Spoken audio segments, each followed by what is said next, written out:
Então, aí passamos nós agora diretamente para a leitura do capítulo 9. É um capítulo que a gente já leu, já começou a ler em sala de aula, mas é importante para uma questão de memória. E aí eu queria pedir a Elias que pudesse fazer essa leitura para a gente, por gentileza. É, o conhecimento de si mesmo. É isso? E, Quem a alma não procura enxergar-se como se estivesse ausente, mas cuida de si, discernir como um presente, nem procure se conhecer como se não se conhecesse, basta desapagar-se, desapegar-se do que saber não ser ela mesma. Quando ouvir, conhecer-te a ti mesmo, como procurar agir, desconhecer o significado de que seja conhecer, ou que seja a ti mesma. Se saber o que são ambas as coisas, então poderá conhecer a si mesma, posto que há a diferença.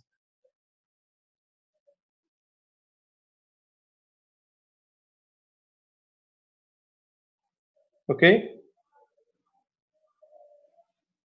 pronto, deixa eu só fazer aqui a passagem. Então, que a alma busque conhecer-se a si mesma.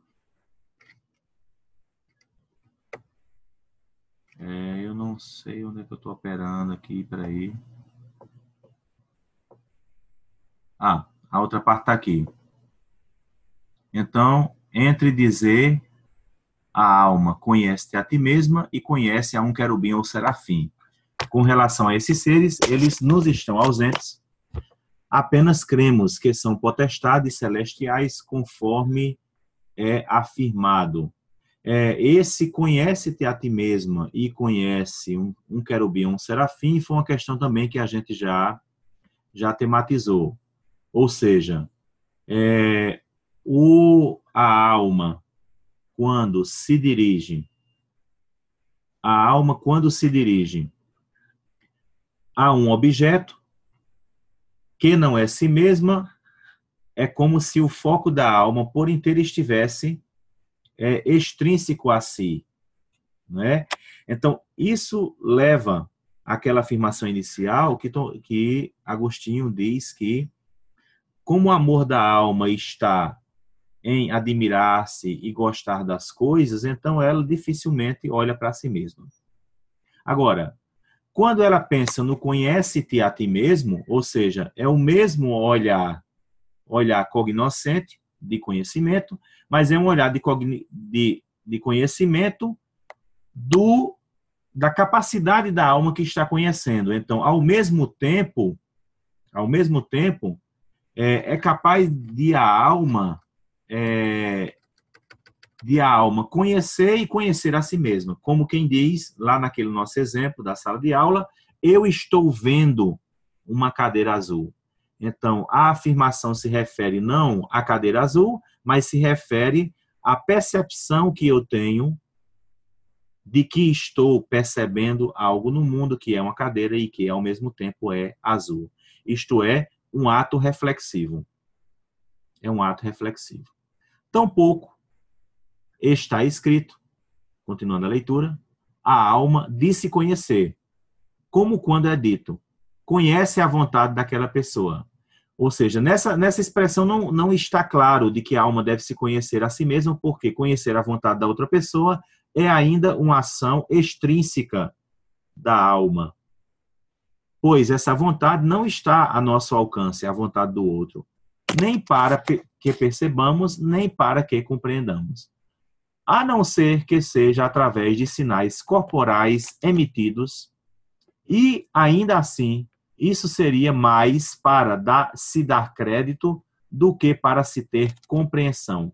Veja que, de certa maneira, tem aqui alguns elementos, mesmo em Agostinho, de uma psicologia experimental, como quando o psicólogo olha para alguém e vê que ele está rígido, vê que ele está triste, vê que ele está angustiado, vê que o corpo carrega ali uma marca muito muito pesada a ponto de se tornar um sinal para nós. Então, Eu fiz um exame no departamento de trânsito na última sexta-feira, e aí, quando eu cheguei e puxei a cadeira, o médico disse, não, pode deixar a cadeira lá, que o seu exame começou desde que você entrou dentro dessa sala. Ou seja, desde a sala, ele já vai olhando os sinais do meu corpo. Então, é possível, né, embora Agostinho não tenha feito toda essa digressão que eu fiz, é possível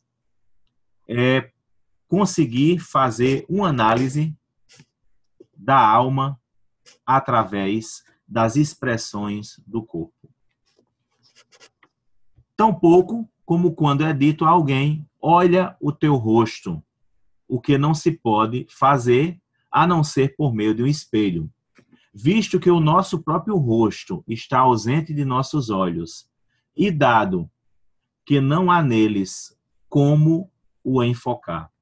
Entretanto, quando se diz à alma, conhece-te a ti mesma, mesmo no mesmo ato em que ela entende ti mesma, ela já se intui, e não por outra razão do que pelo fato de estar presente a si. Mas, se não entende o ti mesma, também não é capaz de compreender que a alma é o que há de mais próximo a si. Uma vez tendo sido imposto o preceito de se conhecer, e ela o tendo entendido, passa logo a executá-lo e a conhecer-se. Então, é interessantíssimo. Eu fico impressionado com Agostinho. Primeiro, porque ele fala de questões muito complexas, por um lado, e por outro, ele consegue expressar essas questões complexas numa simplicidade imensa. Quem teve a oportunidade de ler o Aristóteles já consegue perceber como a pena do Agostinho é uma pena mais leve. Na minha opinião, essa é uma característica dos professores de retórica, que têm um grande domínio da linguagem e um grande domínio de fazer-se entendidos. Ítala, por gentileza, lê para a gente o capítulo 10.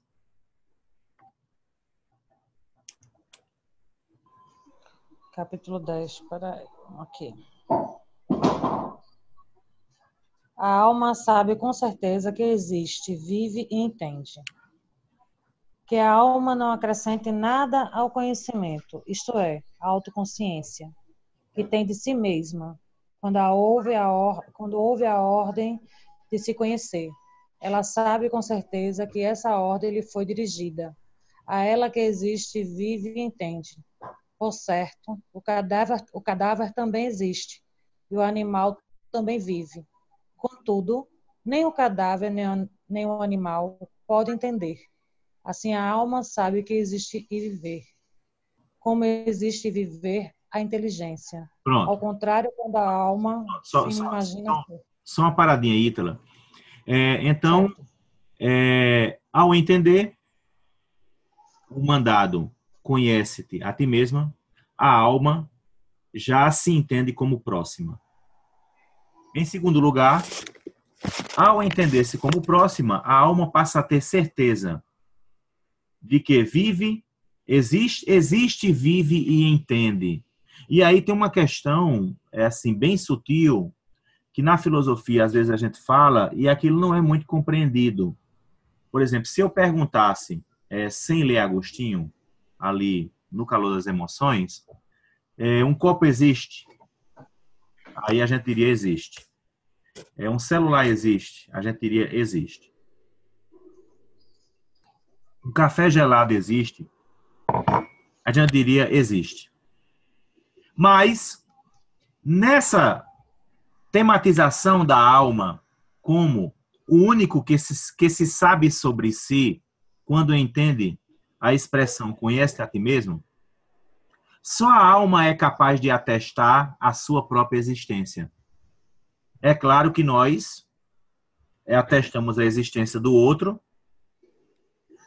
mas é como se houvesse aqui um duplo sentido, ou um sentido, ou mais de um sentido da palavra existência. Sim, fala aí, Elias. Então, professor Nalfran, é a mesma coisa de dizer que um animal, por não ter alma, ele não tem mente, nesse caso? Se a Não, alma é a mente? não. Não é que a alma é a mente que é uma capacidade da alma, primeiro. Segundo, é que ao animal, ele estritamente ele não existe. Por isso que eu estava falando de mais de um sentido da palavra existência. Uma coisa é ter a existência material e ter constatado a sua existência por outro. Então, a gente constata que as coisas materiais existem. Existem nesse sentido de poder ter uma permanência no tempo que é comprovada por outro. Mas, aqui na leitura de Agostinho, tomando rigorosamente, só existe aquele que sabe sobre si. E, nesse sentido, só quem existe é o ser humano. Entendeu? Ok, entendi. Tudo corretinho aí, senhoritas? Sim. Pronto. Então, a alma que sabe sobre si, quando entende e conhece a ti mesma, ela comprova a sua existência. Eu estou vivo, eu sei. Eu estou compreendendo. Então, o eu estou compreendendo me garante eu estou vivo. E eu entendo. Por isso que ele complementa dizendo, o cadáver existe, o animal existe, mas o cadáver e nem o animal existem rigorosamente nesse sentido de saber sobre si. Porque a alma existe e vive como existe e vive a inteligência. Então, é a inteligência o ponto que nos garante a nossa existência, porque nesse caso, nós sabemos sobre nós. E isso nos permite comprovar a nossa existência. Continuemos a leitura. Deixa eu ver só se eu não errei aqui. A página. Pronto, vai lá. Ao contrário. Pode ir, Ítalo. Imagina ser, em cima, né? A julgar Aqui, o iniciozinho é, ao contrário, quando a alma se imagina ser a, julga que o a entende, mas sabe que é ela que entende. Não sabe que é a, apenas pensa o selo. Pode continuar agora. Eu tô perdida. É o próximo parágrafo, é que ela deixe de lado. Que ela deixe de lado o que pensa ou imagina de si, e que veja o que sabe, e fique com essa certeza, da qual jamais duvidarão até os que admitiram que a alma é este ou aquele corpo. Nem Pronto, toda para aí. alma se Calma, considera... calma, calma lá, vamos lá. Vamos lá, é sempre assim, é sempre assim. Que Sim. ela deixe de lado o que pensa sobre si e se segure naquilo que ela sabe. Ou seja, que ela abandone as simples opiniões. Então, a minha interioridade é uma água, a minha interioridade é um fogo, a alma é um ar. Então, ele pega um pouco as opiniões dos filósofos. Quem lembra o início do texto de Aristóteles, havia uma parte que ele dizia, vamos pegar aqui as diversas opiniões dos filósofos. E aqui Agostinho disse, olha, que ela deixe de lado o que pensa para se apegar àquilo que ela sabe. E que fique com essa certeza da qual jamais duvidaram até os que admitiram a alma ser este ou aquele corpo. Qual é a certeza dela? É de que pensa, e porque pensa, ela diz que vive e que existe. Existe porque pensa e que entende a expressão conhece-te a ti mesmo. Então, conhece-te a ti mesmo nos refere a nós mesmos e isso garante com que eu ateste a minha existência. Continua. Nem toda alma se consegue ar, pois outras passaram a ser fogo, outras o cérebro e outras ainda, este ou aquele elemento material, como enumerei acima. Todos, porém, sabiam que existiam conheciam e tinham vida. O fato de compreender referiam-se no objeto que entendiam. O de existir, porém, o viver referia-nos a si mesmo. Ninguém duvida que aquele que entende está vivo, e aquele que está vivo é porque existe. Portanto, o ser que entende existe e vive, o que não acontece com o cadáver que não vive. Nem acontece com a alma dos animais, que vive, mas não entende. A alma humana, porém, vive, entende e existe, de modo peculiar, as mais nobres. De modo Do peculiar. mesmo modo, Calma. mais nobre. Então vamos lá. A distinção, no caso da psique humana, é que a alma, por compreender a expressão conhece-te a ti mesmo, ela comprova que está animada, que vive, e porque vive, ela é capaz de dizer eu existo. Então, é como se a existência pudesse ser comprovada pelo nosso saber sobre nós. Mesmo que eu me engane, mas se eu me engano é que eu sou alguma coisa, então eu sou um ente existente e que sei sobre mim. Lembre-se que a investigação central do livro 10 é a alma em busca de si. É a alma que quer fazer o conhecimento de si. Continua. Do mesmo modo, toda alma humana sabe que quer. Sabe igualmente que para querer é preciso ser, é preciso viver. Mas desta vez ainda, ele refere o ato de querer ao objeto que a vontade lhe faz querer. A alma sabe igualmente que só se recorda, mas ainda, ela sabe que para se recorrer é preciso ser, é preciso viver. Mas até a memória nos referimos ao que nós recordamos graças a ele. Pronto, calma. Portanto, desta... Calma. Então, a alma comprova sua existência porque sabe. E a alma também comprova a sua existência porque ela sabe que quer. Quer dizer, uma coisa é desejar e a outra coisa é saber que se deseja. Então, no caso da alma humana, ela sabe e ela sabe sobre si. Foi a primeira questão que a gente analisou. E a segunda, ele diz, a alma quer. E ela sabe que quer. E, para querer, é preciso estar vivo, porque não quer aquele que não tem vida. E mais ainda, não basta apenas querer, é preciso saber que se quer. Porque os animais também querem, mas eles não sabem que querem. Ora, isso é o que talvez nos permita agir como seres humanos e nos permita conviver conosco e com as outras pessoas. Por quê?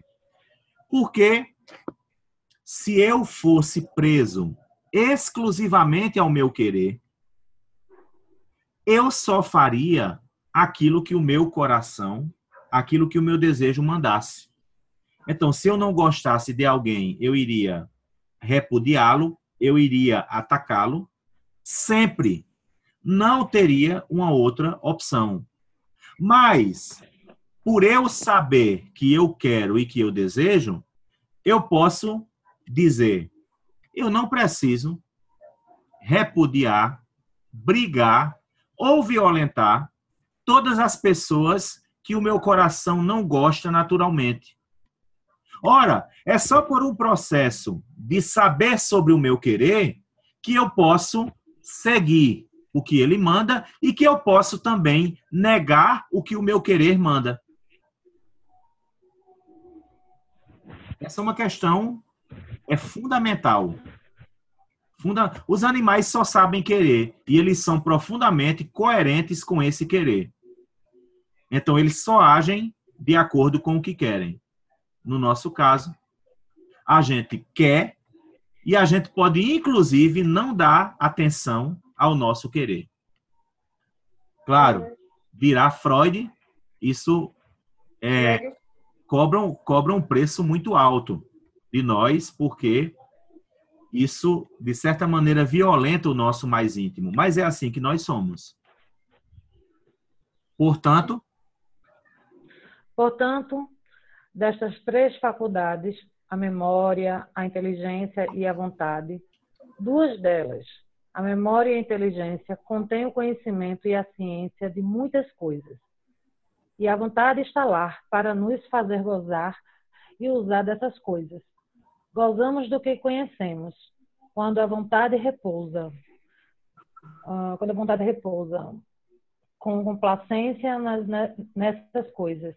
Fazemos uso quando referimos esses conhecimentos para outro fim, o qual será o verdadeiro objeto de gozo.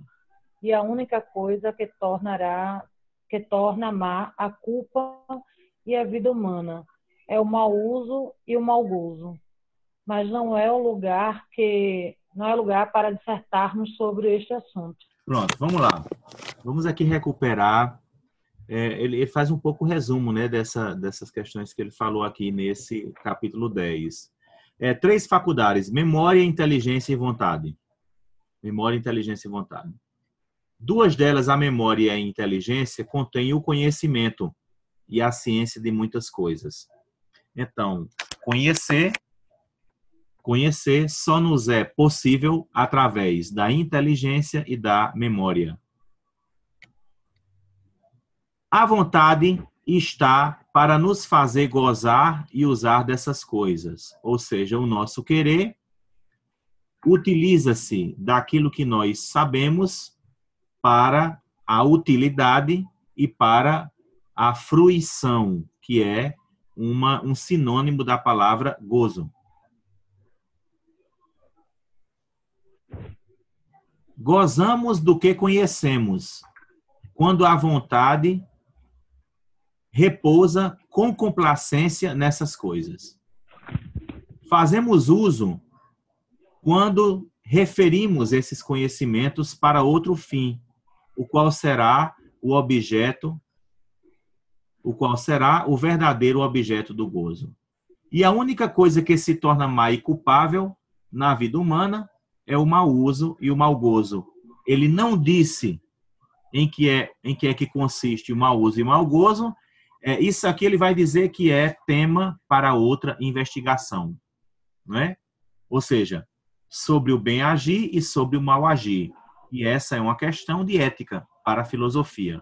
Aqui é um tratado sobre o que é a alma, aquilo que ela significa e como a alma se conhece. Ou seja, é uma questão temática sobre o conhecimento.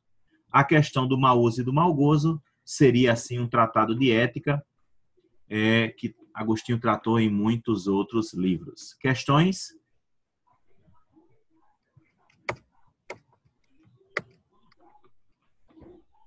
Vamos ver aqui se está continuando. Ele está continuando, né?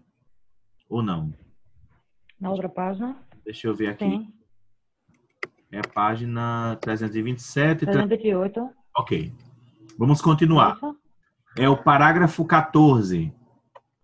Como estamos tratando da natureza da alma, deixe-nos de lado em nossas considerações todos os conhecimentos captados do exterior pelos sentidos corporais e demos maior atenção ao que antes estabelecemos, ou seja, consideremos que todas as almas têm conhecimento de si mesma e disso têm certeza. Ora, certos homens duvidaram se a faculdade de viver, recordar, entender, querer, pensar, saber, julgar, não provinham do ar, do fogo, do cérebro, do sangue ou dos átomos, ou ainda se, além desses 4 elementos mais defendidos, ou talvez de um 5º elemento da natureza ignorada, ou também se estrutura, deixa eu abrir aqui, se estrutura ou constitui de nosso próprio corpo, que era que realizava todas essas atividades. Uns defenderam tal opinião, outros tal outra. Quem, porém, pode duvidar que a alma vive, recorda, entende, quer, pensa, sabe e julga? Pois mesmo se duvida, vive, se duvida, lembre-se do motivo de sua dúvida. Se duvida, entende que duvidar. Se duvida, entende que duvida. Se duvida, quer estar certo. Se duvida, pensa. Se duvida, sabe que não sabe. Se duvida, julga que não deve consentir temerariamente. Ainda que duvide de outras coisas, não se deve duvidar de sua vida, E sua dúvida? visto que não se existe, de sua dúvida, visto que se não existisse, seria impossível duvidar de alguma coisa. Pronto, Continua, Nath? para aí, olha, fique tranquila, porque primeiro tem algumas palavras que elas soam bem antigas. Mas aqui, Tranquila. mas aqui tem algumas questões muito preciosas. Primeiro, o que nos permite a psique, né? O que nos permite a psique, entre outras coisas, a dúvida, né? Entre outras coisas, a dúvida. Só que a questão da dúvida, por exemplo, mesmo que aqui é como se fosse sempre a prova que ele quer provar, resistindo. Quer dizer, quanto mais tenta-se ser contra a prova que ele criou, mais se dá crédito à prova dele. Por quê? Olha, eu duvido que eu penso. Ora, se eu duvido que eu penso, eu já estou pensando. Se eu duvido que eu vivo, eu estou comprovando a minha vida, porque só quem está vivo é passível de desenvolver a dúvida. Então, ele diz características da alma e ele diz uma coisa fundamental aqui, que é o papel da dúvida. É mais ou menos quando eu digo o seguinte, eu acho que eu estou com Alzheimer. E aí eu fico feliz, porque conseguir dizer que se está com Alzheimer é porque você ainda não está. Porque aquele que realmente está, não percebe e não é capaz de dizer que está com Alzheimer, né? Quer dizer, é uma brincadeira meio de mau gosto, é claro, mas ao final você tem aqui a comprovação de que você não está com Alzheimer. Então, características da alma. A alma nos permite viver, recordar, entender, querer, pensar, saber, julgar, né? Essas são manifestações da psique. Por ela, todas essas manifestações. E, ao final, a questão da dúvida. E ao final, a questão da dúvida, que é o seguinte, que o fato de duvidar comprova todas essas capacidades. Quem pode duvidar que a alma vive, pensa, tal. Aí ele diz, se duvida, vive. Se duvida que lembra do motivo da sua dúvida, se duvida, entende que duvida. Se duvida, quer estar certo. Se duvida, pensa. Se duvida, então, a dúvida, ela é extremamente útil para comprovar tudo aquilo que ele está dizendo sobre a alma como uma capacidade que vive, recorda, entende, quer, sabe e julga. Temos aí mais 7 minutos do nosso encontro. É até bom, porque ele também dá um tempo para a gente encerrar. Não porque não tem o que fazer, mas porque a gente precisa encerrar. Não é isso? Então, deixa eu só articular para a gente ler agora o parágrafo 15. Vamos lá.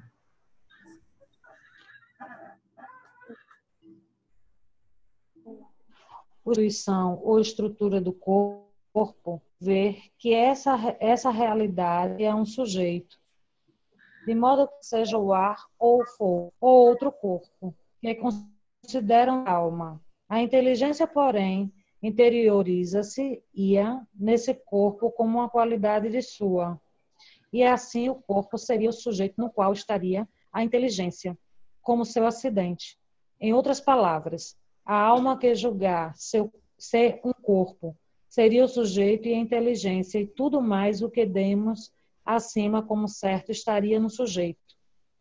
Nesse mesmo sentido, opinam também aqueles que negam que a alma seja um corpo, mas afirma que é a constituição ou estrutura do corpo. Há, porém, uma diferença entre eles. Aqui, que subiu, peraí. Isso. Subiu demais, eu não estou conseguindo baixar. Eu continuo lendo aqui. Há, porém, uma diferença entre eles. Os primeiros atribuem à alma o conceito de substância, na qual radicaria a inteligência como um acidente no sujeito. Os últimos afirmam que a alma mesma está no próprio sujeito, como um acidente, ou seja, no corpo, do qual é a constituição ou a estrutura. Portanto, em consequência, poderiam pensar de outro modo, senão que a inteligência seja um acidente desse mesmo corpo? Não percebem todos eles que a alma se conhece no momento mesmo em que se procura? Assim o demonstramos acima, que a alma se conhece no momento mesmo em que se procura. Não se pode dizer com lógica que se tenha conhecimento de alguma coisa da qual se desconhece a substância. Se ela se conhece, é porque ela conhece a sua substância. Se ela se conhece com certeza, é porque ela conhece com certeza a sua substância. Ora, ela se conhece com certeza, como o prova tudo o que acima foi dito. Pelo contrário, ela não tem certeza alguma de ser ar, de ser fogo, de ser corporal. Não é, portanto, nenhuma dessas coisas, porque como ela se conhece, ela saberia o que seria. Não é, portanto, nenhuma dessas coisas. Toda força do preceito de conhecer-se reside na certeza de que não é nada daquilo de que não está certa, e que ela unicamente está certa de ser aquilo de que tem certeza. É bacana isso, porque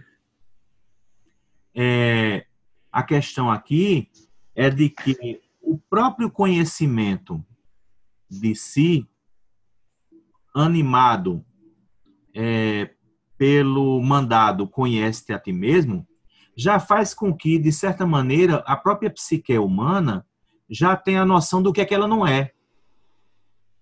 E aí ela pode dizer, não, eu não sou o ar, não sou o fogo, né? Eu sou qualquer coisa que não seja uma coisa material.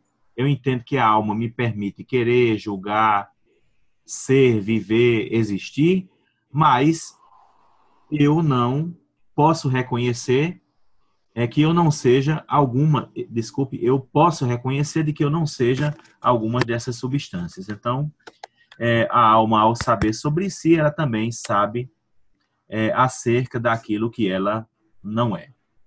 Temos 2 minutos, não sei se a gente vai conseguir terminar esse parágrafozinho. Lê aí, Ítala, com efeito, vamos ver. Com efeito, a alma apenas pensa no fogo, no ar e em qualquer outra realidade corporal.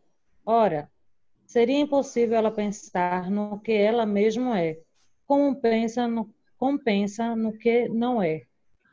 Pode representar-se através da imaginação todas essas coisas, seja o fogo ou o ar, ou este ou aquele corpo, a estrutura ou constituição do corpo. Mas ela não se diz ser essa outra coisa, ou uma delas. Ora, se fosse alguma delas, pensaria nela de modo diferente em relação às outras coisas, ou seja, não por meio de uma representação imaginária, tal como se pensa em coisas ausentes que influem nos sentidos corporais, que se trata desses mesmos. Papai, eu preciso aceitar o meu emprego. Desses mesmos objetos, ou de coisas, tira aí o cursor, por favor, de coisas semelhantes. Pensaria, porém, por meio de uma presença interior real e não imaginária, pois nada lhe é mais presente do que ela mesma, assim como pensa que está viva, que recorda, que entende ou quer, pois ela tem ciência de todos esses atos em si mesma. Portanto, não é algo que imagina, como se tivesse sido influenciada exteriormente, mediante os sentidos, como acontece com as realidades corporais. Se ela não se apega arbitrariamente a esses pensamentos, de modo a não pensar que ela mesma seja algum desses elementos, tudo mais que lhe resta em si mesma é isso. E isso é só que é ela mesma. Pronto. Deu pelo menos para a gente encerrar a leitura nesse vídeo.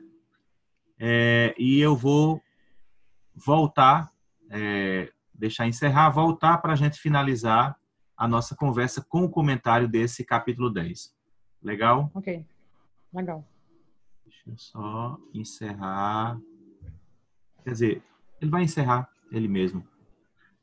Vamos só aguardar um pouquinho aí. Ele encerra e já vai fazer o vídeo dessa nossa conversa.